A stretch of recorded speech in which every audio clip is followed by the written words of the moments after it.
Kalau Anda mau lihat cermin hukum di Indonesia, ya lihat buzzer itu sudah sama. Jadi buzzer rezim hukum ini sudah setali tiga mata uang gitu kan.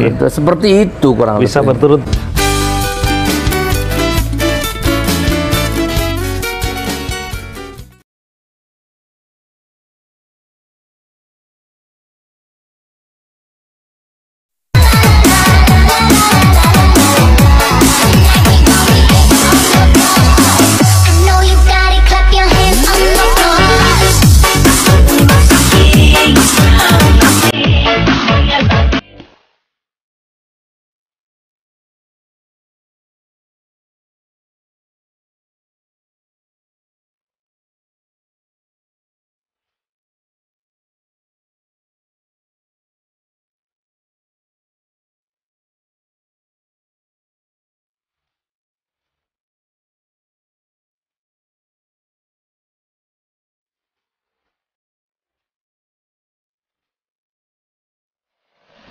Terus kalau ke saya, coba seandainya aku yang ngomong gitu, Mas. Terus Gimana kalau saya yang ngomong seperti itu di posisi Eko, kira-kira apa yang terjadi itu?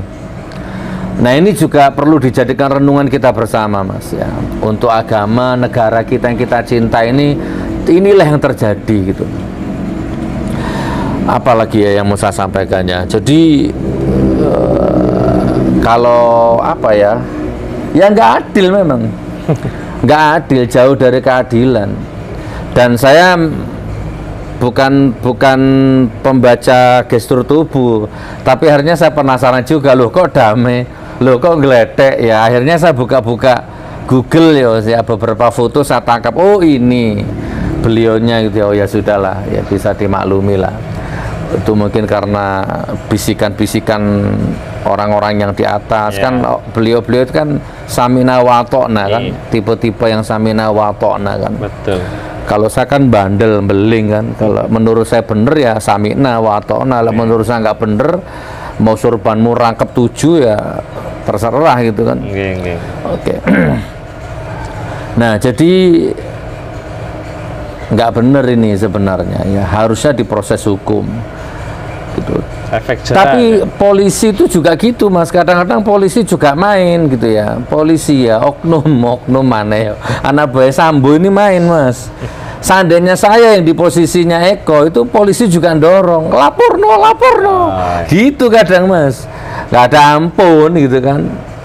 Nah, kurang lebih seperti itu. Jadi klop lah intinya. Terjadi negeri ya, saya nggak ngomong Lirboyo ya, saya ngomong negeri ini. Negeri NKRI yang kita cinta ini sudah seperti inilah, Mas, kondisinya kurang lebihnya ya. Saya sulit mau ngomong, sulit mau mengeluarkan, ada, cuma sulit mau ngungkap gini loh, Mas. Udah sedemikian parah gitu ya. Ketoro lah istilahnya. Ketoro ya, apa ya, kemunafikannya ya, kelicikannya gitu kan. Udah gitulah pokoknya, Mas, kehabisan kata-kata gue. Gitu ya. Apalagi ya, masih ada nggak ya kira-kira ya? Gus, Ning Imas kan bilang ya, secara bijak beliau bilang minta maafnya ya ke umat Islam seluruh Indonesia gitu kan. Itu kan juga termasuk ya umat Islam, kan kita umat Islam, Habib Rizik juga umat Islam ya kan, semua juga umat Islam. Jadi harus ada kelegowoan itu. Minta maafnya gimana gitu loh. Gitu Gus Nur. Apa dia mengulangi lagi, Gus? Nah, kalau dia mengulangi lagi kan dia sudah minta maaf ke umat Islam loh, Gus.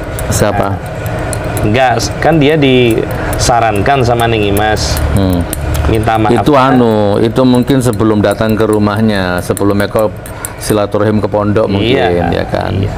Tapi seandainya Eko itu minta maafnya untuk bener-bener untuk umat Islam, kan dia harus berhati-hati ke depan. Ya kan? Gitu Gus, maksud saya. Ya intinya kebal hukum lah, Mas, kebal hukum. Nah, jadi gini ya. Seorang buzzer yang apa sih coba, saya bukan meremehkan martabat kemanusiaannya ya, umat gak punya ya kan, apa sih organisasi yang tidak ada hanya seorang Eko ya kan ya, tapi seandainya ditangkap loh, nggak ada pendukungnya, nggak ada yang demo. Komen-komen sosmed juga semua. Coba seandainya Eko itu ditangkap, diproses, nggak akan ada yang demo. Artinya adalah ya hukum ini ya serendah Eko itu gitu loh Mas. Apa aku nggak nemu bahasa aku. Kalau Anda mau lihat cermin hukum di Indonesia ya lihat buzzer itu sudah sama. Jadi buzzer rezim hukum ini sudah setali 3 mata uang gitu kan. Seperti itu kurang bisa lebih. Berturut-turut gitu Gus ya. Tapi lihat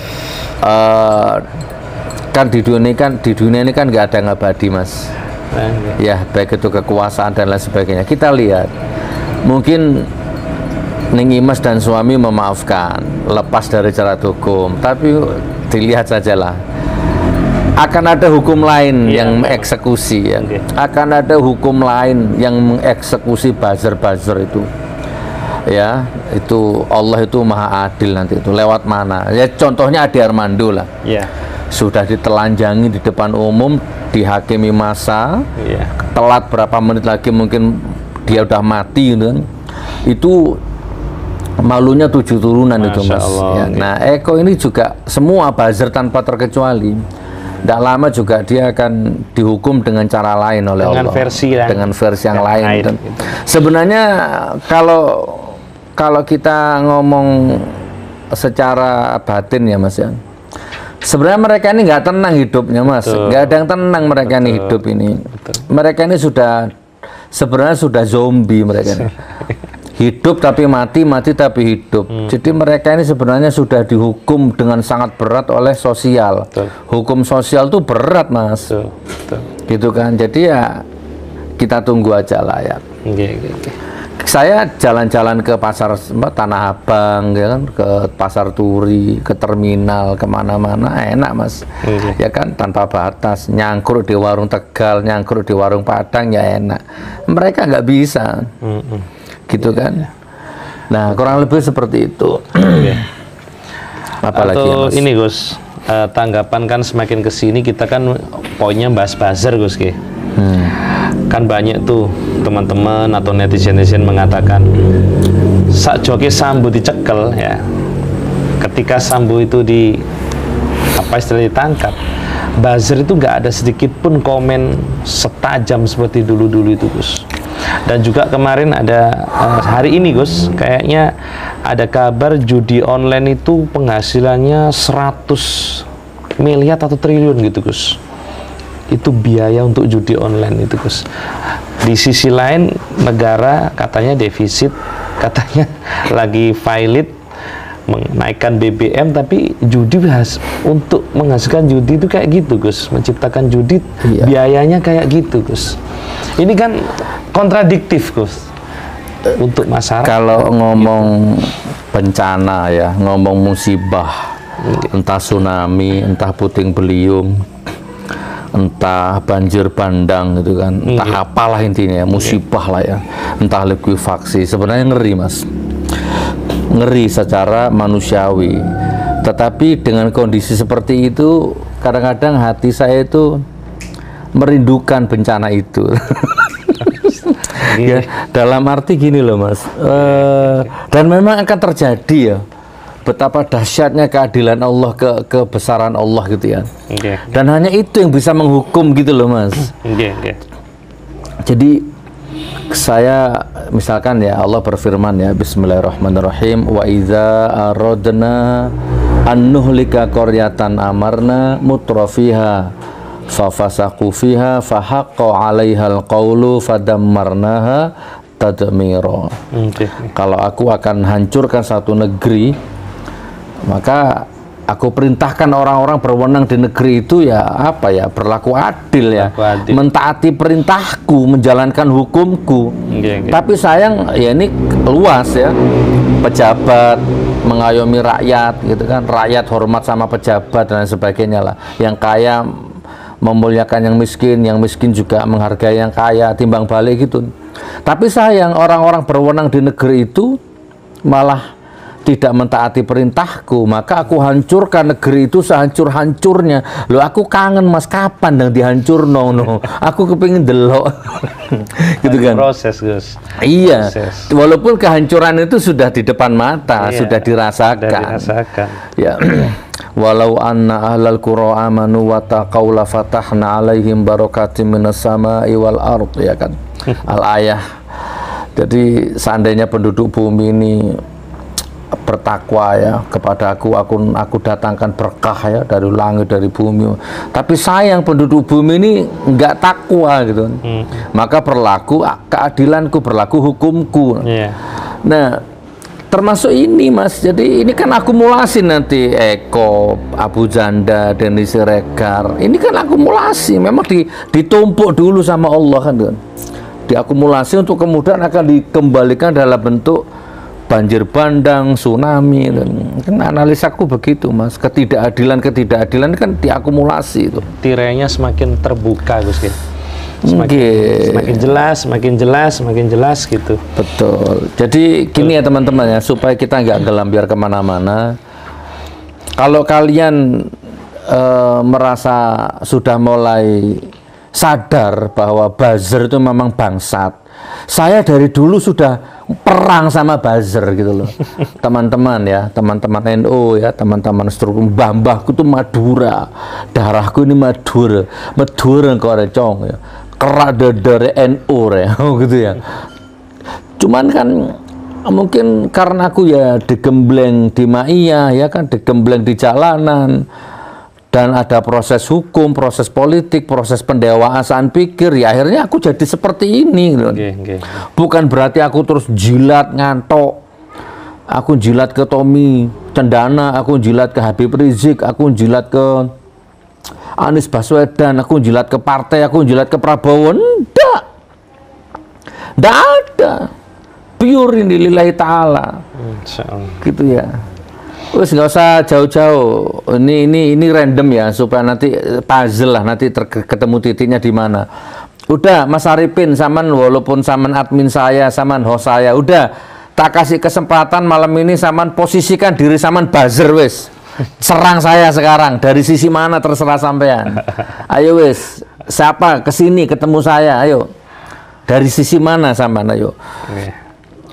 Lah, Gus Nur, saman gaya konten kan juga karena duit, ujung-ujungnya duit YouTube ya, aku nggak kober mangan Mas, saman tahu sendiri. Pesantren. Demi Allah aku duit YouTube ini, Munjia Channel sama Bloko Suto ini nggak kober mangan, nggak sempat mangan, nggak kober itu di dua iki gitu. Udah nggak ada kesempatan masuk ke dapur, masuk ke perut. Karena kebutuhan di luar rumah tanggaku itu akeh gitu loh Mas. Yang jadi tanggung jawabku itu banyak. Mana? Kan iki konten, ini duit. Iya, tapi kan bukan tak makan. Untuk simbiosis mutualisme, ekosistem, peradaban, nilai umat, rakyat. Makanya teman-teman ya, orang rakyat yang Anda yang minta tolong ke saya terus nggak ketolong, jangan marah lah. Kan ada orang minta tolong nggak ke cover, maksudnya kok nggak sama dengan yang di YouTube. Satu orang gitu. Lah iya, yang ditolong tuh banyak gitu, hampir tiap hari. Aku duduk presiden, aku duduk buzzer gitu kan. Ya mungkin duitku wes entek kan. Ada orang minta tolong nggak ditolong, ngamuk Mas, nggak sesuai dengan yang di YouTube. Apalagi cuman lewat WA-nya nggak ada fotonya gitu. Gus, aku dikejar-kejar utang, tolongin aku sekarang. Kasih ngono iku Mas. Oke, kembali ke ini ya. Jadi teman-teman semuanya tanpa terkecuali, kalau buzzer Eko Kun tadi itu semualah, bukan hanya Eko, ngomong, nyolot, ngenyek, menghina, menyerang kamu, semua tanpa terkecuali dibayar. Kerjanya di situ. Lah saya ini siapa yang bayar? Siapa coba? Sampai tak rewangi di penjara itu loh. Ya 10 bulan. Gimana? Lebih dahsyat mana dampak kerusakannya aku sama buzzer? Ini aku bukan minta pengakuan, aku nggak butuh pengakuan Mas. Aku ben melek matamu. Alamat jelas, kafenya jelas, pondok pesantren jelas. Kalau mau ketemu kan gampang Gus. Kalau buzzer di mana alamatnya Gus? Nggak tahu. Ya, Cafe GN13, Jalan Tulus Ayu, Tumpang. Ketik di Google ada. Kantor GN13, Jalan Cucarawun Raya, Blok E15 nomor 6, Saujajar, jelas. Ada. Google ada. Atau Gus Nur Munjiat Gus Nur 13 official ada. Atau kamu datang ke Polsek Pakis itu, Polsek mana itu, Malang ada. Tahu nama saya ya. Ya cuman kamu jangan kaget kalau datang ke polisi. Nah, polisi itu rata-rata sudah ngecap aku radikal, Mas. Ya enggak kabeh Gus, gitu ya, enggak semua. Saya mencari, saya mulai dari Polsek sampai Polri, tahu namaku di sana, dataku di sana. Apa yang tak tutup-tutupi, jadi jelas gitu kan. Yang aku serang bukan pemerintahan yang resmi, yang aku serang adalah pemikiran sistem yang bobrok yang dijalankan oleh begundal-begundal oligarki itu. Betul. Saya nggak peduli Pak, siapapun kamu, kiai, ulama, habib, dekat ke rezim berarti kamu musuhku, gitu loh intinya. Musuh pemikiran, bukan musuh tak tusuk gitu, enggak, musuh pemikiran gitu ya. Gitu maksudnya Mas. Karena rezimnya kan bobrok. Gitu. Iya. Kecuali rezimnya insya Allah kalau baik. Sudahlah. Gus Nur terdepan gitu. Betul. Lalu kalau kamu misalkan politikus ya, atau kamu ulama atau politikus, apalah kamu nyalon, kamu jujur. Ya dana, nyawa, waktu, ayo tak infakkan. Kalau Eko sama Gus Nur kayaknya lebih bobot Gus Nur lah kayaknya lah ya. Ayo wes, misalkan Ganjar itu orang yang baik, jujur, misalkan nggak korupsi, nggak usah Eko, aku yang jadi tim sesnya. Buzzernya. Aku jadi buzzernya. Gitu, Eko itu apa? Gitu kan. Ya Allah. Pengaruhnya kalau ambil aku lah, ya waduh sih. Nah, cuman nggak mungkin bisa juga nyambung gitu loh, karena memang beda resonansi gitu loh. Maksudnya itu aku ini nggak nyari duit di wilayah-wilayah ini gitu loh, nggak ada. Gimana yang lantur nang dindi ya Mas? Nggak apa-apa Gus, karena kan ini juga mewakili ini pertanyaan-pertanyaan ini. Oh gitu ya. Karena Gus Nur ini diibaratkan seperti buzzernya orang-orang yang disebut radikal itu Gus. Sisi lain Eko buzzernya rezim, jenengan ini dianggap buzzer-buzzernya orang-orang yang dimusuhi rezim gitu Gus. Makanya ini klarifikasi menurut saya ya penting gitu. Gitu ya. Entah mereka percaya atau enggak kan ya terserah gitu. Jadi begitu Gus Nur. Jadi gini ya, mengerucut ya. Seandainya yang ngomong gitu saya yang ngomong begitu ke Ning Imas, pasti sekarang udah dijemput ini sama polisi. Itu sudah satu cermin retak hukum di negeri ini, gitu kan. Nah, kurang lebih seperti itu. Jadi intinya yang disakiti harusnya ya dimaafkan, tapi ya sebagaimana yang lain, proses hukum tetap jalan. Karena yang dihina Ibnu Katsir, bukan hanya Ning Imas saja sebenarnya. Umat Islam semua. Iya betul. Dan harga diri seorang laki-laki juga. Aku greget Mas, seandainya dia datang ke rumahku ya, istri yang dihina. Baik Mas Eko, sampean tak maafkan. Peng gitu kan. Udah ya, peng. Udah Mas Eko. Sekarang sampean tak antar ke dokter, ayo visum buat laporan, saya bertanggung jawab. Ngono aku Mas. Ya kan, tak incer mulutnya itu, minimal 3 giginya rompal gitu. Tangannya tak patahkan kan, tangannya itu yang menghina istriku kan. Sudah, sekarang saya maafkan, sekarang tak antar ke dokter, buat visum, buat laporan, saya bertanggung jawab. Setahun 2 tahun terserah, terbayar. Karena yang kamu hina bukan istriku, yang kamu hina Al-Quranku dan Ibnu Katsirnya juga yang kamu hina.